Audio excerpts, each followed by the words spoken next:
Hey guys, tapos na tayo sa ating top, bikini top. Ito yung ating string sa taas. Medyo mahaba lang yan talaga. Pinabaan ko lang. And then, ito na siya. Yung tali sa likod. Hanggang dito. Hanggang dyan. Ito, i-close ko pa yan. Kasi lalagyan pa natin siya. Ayan. Ito na, natapos na siya. So, kailangan natin lagyan ng foam sa loob. So, meron ako ditong loose na bra. So, magka-match lang din yung kulay. So, gaganituin natin. Ikakat ko to.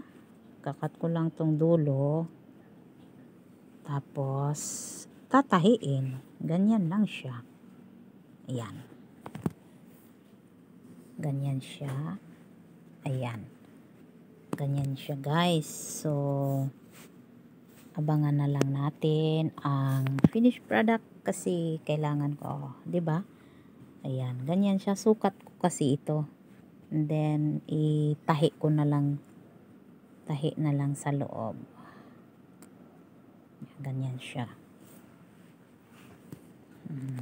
Di, meron na akong bikini. Top bikini. Top. So, i-close ko muna yung dito. Ayan. Ganyan siya. Ayan. Pwede rin ito gamit.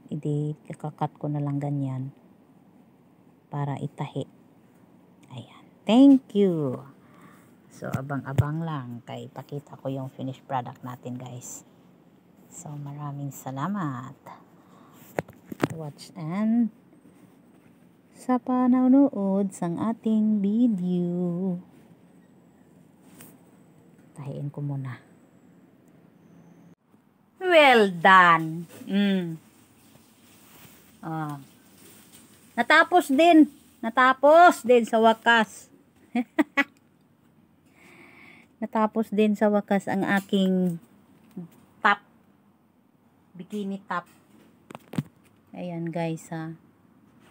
Ayan na. Baliktarin natin. O, diba? Nayos ko yan ng pagkatahi. Mayos yan pagkatahi.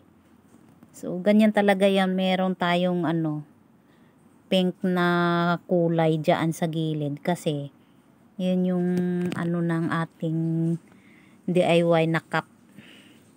So, hindi ko na yan tatanggalin. Kaya, nayos na lang ng pagkatahi.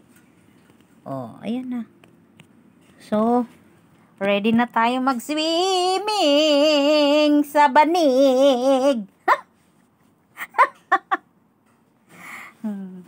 Diba guys? DIY bikini top. Sukat na sukat. Ito lang yung dito masyadong mahaba yung sa taas. Pero kasi pwede naman i-double yan eh. Pwede yan i-double eh.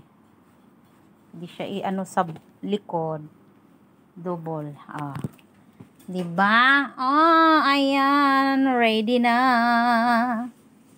Medyo lang dito. Nag-iba lang ng shape. Pero ganun talaga. Kay hindi man tayo perfect. So tapos. Cup B yan. Cup B. Pero medyo lang ito dito, buka kasi nga meron siyang raffle nga design sa gilid. Raffle niya yan eh. Di ba? Raffle yan na design. Size ko naman yan eh, kaya walang problema. Tsaka yung dito yung kinlose ko dito hanggang dito sa dulo. Sa may ng pangalawang design ng raffle niya. Dito medyo nagtabingi lang ng kaunti pero okay na rin yan.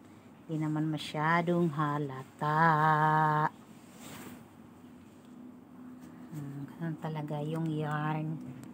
Yehey! Salamat sa inyong lahat. Bye-bye!